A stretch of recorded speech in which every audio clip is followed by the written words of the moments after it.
బెంగళూరు డెకేడ్స్‌గా కన్సిస్టెంట్ గ్రోత్‌తో India's Silicon వ్యాలీగా రెప్యుటేషన్ బిల్డ్ చేసుకుంది. మైక్రోసాఫ్ట్, అమెజాన్, యాపిల్, గూగుల్ అన్ని మేజర్ టెక్ కంపెనీస్ ఈ సిటీని తమ ఇండియన్ హెడ్ క్వార్టర్స్‌గా మార్చుకున్నాయి. ఐటీ ఎక్స్‌పోర్ట్స్‌లో బెంగళూరుతో కంపీట్ చేస్తున్న సిటీ హైదరాబాద్. మైక్రోసాఫ్ట్ తన ఇండియన్ హెడ్ క్వార్టర్స్‌ని ఇక్కడే సెటప్ చేసింది. గూగుల్, ఫేస్‌బుక్, ఆర్కిల్ కూడా ఇక్కడ ఎస్టాబ్లిష్ అయి ఉన్నాయి. కాబట్టి గూగుల్ $15 బిలియన్ ఇన్వెస్ట్మెంట్ చేయాలని డిసైడ్ అయినప్పుడు సింపుల్గా ఈ టూ సిటీస్లో ఏదో ఒక సిటీని చూస్ చేసుకోవచ్చు. ఎందుకంటే ఈ టూ సిటీస్ ఆల్రెడీ ఐటీలో తమని తాము ప్రూవ్ చేసుకున్న సిటీస్. కానీ గూగుల్ ఈ రెండింటినీ కాదని వైజాగ్ని చూస్ చేసుకుంది. అయితే ఈ వీడియోలో మనం అసలు గూగుల్ వైజాగ్ని ఎందుకు చూస్ చేసుకుంది అండ్ ఈ డెసిషన్ వైజాగ్ ల్యాండ్స్కేప్ని ఎలా చేంజ్ చేస్తుందని డిస్కస్ చేద్దాం. మిస్ అవ్వకుండా ఎండ్ వరకు చూడండి. వైజాగ్ అంటే బీచెస్ అండ్ ల్యాండ్స్కేప్స్ మాత్రమే కాదు, ఇదొక స్ట్రాటజిక్ సిటీ, ఒక కమర్షియల్ హబ్, ఒక కోస్టల్ గేట్వే, ఈస్ట్ కోస్ట్లో ఉన్న only natural harbour city.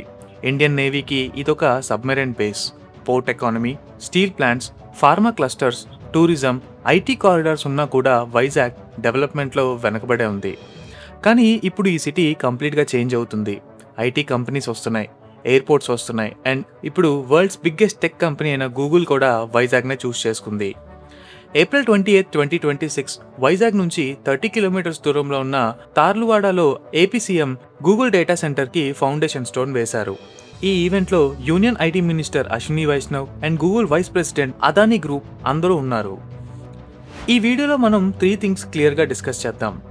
Google Bengaluru and హైదరాబాద్ని కాదని వైజాగ్ని ఎందుకు చూస్ చేసుకుంది, ఇక్కడ ఎగ్జాక్ట్గా ఏం బిల్డ్ చేస్తున్నారు అండ్ ఈ ఇన్వెస్ట్మెంట్ వైజాగ్ అండ్ అలానే ఆంధ్రప్రదేశ్ని ఎలా ట్రాన్స్ఫార్మ్ చేస్తుందని డిస్కస్ చేద్దాం.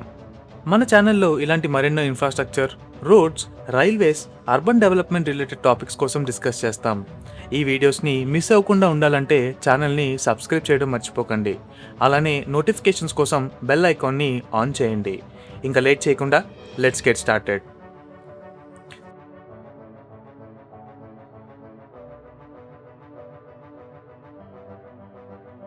Chapter 1. Why did Google choose Vizag and not Bangalore or Hyderabad? Google వైజాగ్ని ఎందుకు చూస్ చేసుకుందని అర్థం చేసుకోవాలంటే ఫస్ట్ ఒక డేటా సెంటర్ ఈ స్కేల్లో ఎగ్జిస్టెన్స్లో ఉండాలి అంటే ఏమేం కావాలో మనం తెలుసుకోవాలి. లార్జ్ స్కేల్లో డేటా సెంటర్ని బిల్డ్ చేయాలంటే మెయిన్గా కావాల్సినవి 3 things: land, power and connectivity. Land. బెంగళూరులో ల్యాండ్ కాస్ట్ ఇయర్స్గా పెరుగుతూ వస్తున్నాయి అండ్ ఇక్కడ 480 ఏకర్స్ కంటిన్యూస్ బ్లాక్గా ఫైండ్ చేయడం ఇప్పుడు ప్రాక్టికల్గా ఇంపాసిబుల్. హైదరాబాద్లో ల్యాండ్ అవైలబుల్గా ఉన్నా సరే existing data centre projects already డెవలప్మెంట్లోనే ఉన్నాయి. అయితే ఇక్కడే వైజాగ్లో ఏపీ గవర్నమెంట్ ఒక డిఫరెంట్ అప్రోచ్ని తీసుకుంది. గూగుల్ ల్యాండ్ కోసం ఇయర్స్గా నెగోషియేట్ చేయాల్సిన అవసరం లేకుండా ల్యాండ్ని ఐడెంటిఫై చేసి సింగిల్ విండో క్లియరెన్స్తోనే రెడీ చేశారు. Second, electricity. 1 గిగావాట్ డేటా సెంటర్కి ఎనార్మస్ ఎలక్ట్రిసిటీ కావాలి. 1 గిగావాట్ ఎలక్ట్రిసిటీ అంటే ఒక మీడియం సైజ్ ఇండియన్ సిటీకి కావాల్సినంత పవర్తో సమానం.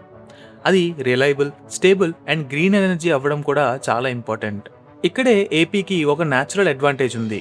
AP surplus solar and wind ఎనర్జీని ప్రొడ్యూస్ చేస్తుంది అండ్ గవర్నమెంట్ కూడా గూగుల్కి డెడికేటెడ్ రెన్యూవబుల్ ఎనర్జీని ఎలోకేట్ చేస్తామని ఆఫర్ చేసింది.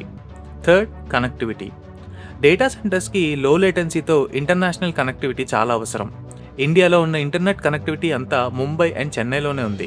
వైజాగ్ ఈస్టర్న్ కోస్ట్లో ఉండడం వల్ల న్యాచురల్ హార్బర్ ఉంది, డీప్ వాటర్ యాక్సెస్ కూడా ఉంది. ఇక్కడే గూగుల్ తన ఓన్ సబ్మెరైన్ కేబుల్స్ని డైరెక్ట్గా ల్యాండ్ చేయడం ఈజీ అవుతుంది. దీంతో వైజాగ్ని డైరెక్ట్గా US, south Africa, Australia, Singapore లాంటి దేశాలతో ఈజీగా కనెక్ట్ చేయొచ్చు. ఇలా డేటా సెంటర్కి కావాల్సిన అన్ని ఫెసిలిటీస్ వైజాగ్లో రెడీగా ఉన్నాయి.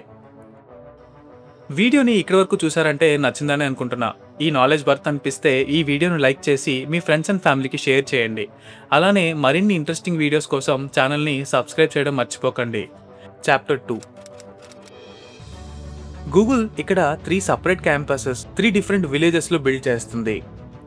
తార్లువాడలో 200 ఏకర్స్, అడవివరంలో 120 ఏకర్స్, రాంబిల్లి అచ్యుతాపురం క్లస్టర్లో 160 ఏకర్స్తో కలిపి 480 ఏకర్స్లో ఏఐ ఇన్ఫ్రాస్ట్రక్చర్ని డిజైన్ చేస్తున్నారు. ఇక్కడ కన్స్ట్రక్షన్ అదానీ కానెక్స్ హ్యాండిల్ చేస్తుంది. అంటే buildings, power systems, cooling infrastructure, transmission lines, Adani ConneX build చేస్తున్నారు. Nextra by Airtel fibre connectivity and under sea cable ఆపరేషన్స్ని హ్యాండిల్ చేస్తుంది. మిడ్ 2028కి ఆపరేషన్ స్టార్ట్ చేయాలని ఏం చేస్తున్నారు అండ్ కంప్లీట్ అయ్యాక ఇది ఏషియాస్ లార్జెస్ట్ డేటా సెంటర్ క్లస్టర్గా మారుతుంది. అయితే ఇది డేటా సెంటర్ మాత్రమే కాదు, గూగుల్ ఈ ప్రాజెక్ట్ని ఫుల్ స్టాక్ ఏఐ ఎకోసిస్టమ్ అని చెప్తుంది. ఇక్కడ data centres, new international submarine gateway, micro fibre network, dedicated renewable energy systems ఇలా అన్నిటినీ ఒక ఇంటిగ్రేటెడ్ ఎకోసిస్టమ్గా క్రియేట్ చేస్తారు.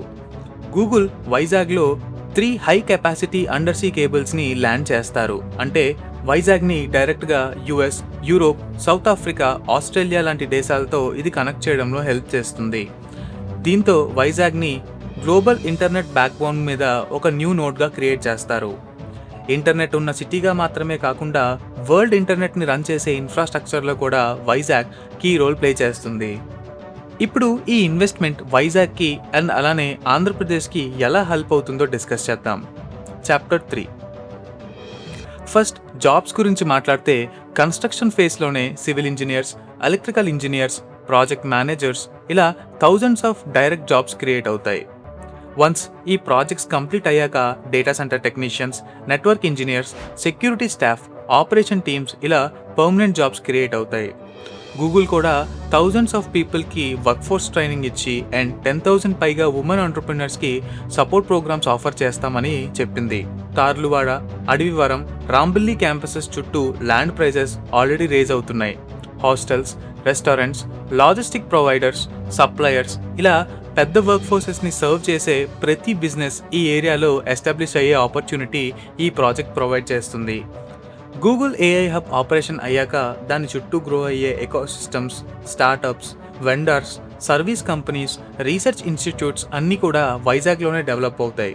సో జాబ్స్ కోసం ఇంకా బెంగళూరు అండ్ హైదరాబాద్ మీద డిపెండెన్సీ తగ్గుతుంది. అంతేకాకుండా గూగుల్ డెసిషన్తో మెటా, రిలయన్స్, టీసీఎస్ కూడా వైజాగ్లో ఇన్వెస్ట్మెంట్స్కి రెడీ అవుతున్నాయి. ఇలా ఈ ప్రాజెక్ట్స్తో AP government 6 gigawatt total data centre కెపాసిటీని 2029 కల్లా క్రియేట్ చేయాలని టార్గెట్గా పెట్టుకుంది. కంక్లూషన్: ఎవరూ కూడా హైదరాబాద్ సైబరాబాద్గా అవుతుందని ప్రిడిక్ట్ చేయలేదు. Correct policy, correct investment and correct టైమింగ్తో ఒక డెకేడ్లోనే ఆ చేంజ్ మనకు కనిపించింది. వైజాగ్లో కూడా ఇదే సేమ్ మూమెంట్ రిపీట్ అవ్వబోతుంది. ఇప్పుడు తీసుకుంటున్న డెసిషన్స్, ఇప్పుడు బిల్డ్ అవుతున్న ఇన్ఫ్రాస్ట్రక్చర్ ఇవన్నీ సిటీ నెక్స్ట్ 50 years ఎలా ఉంటుందో అని డిఫైన్ చేస్తున్నాయి. దీంతో వైజాగ్కి గ్లోబల్ ఐడెంటిటీ క్రియేట్ అవుతుంది. That's all for today's video guys. ఈ వీడియో నచ్చితే లైక్ చేయండి, మీ ఫ్రెండ్స్ అండ్ ఫ్యామిలీకి షేర్ చేయండి. మరిన్ని ఇంట్రెస్టింగ్ ఇన్ఫ్రాస్ట్రక్చర్ వీడియోస్ కోసం ఛానల్ని సబ్స్క్రైబ్ చేయడం మర్చిపోకండి. నెక్స్ట్ వీడియోలో కలుద్దాం. అంతవరకు తెలుగులోనే మాట్లాడుకుందాం. నేను మీ హోస్ట్ రాజారాం, సైనింగ్ ఆఫ్. జై హింద్.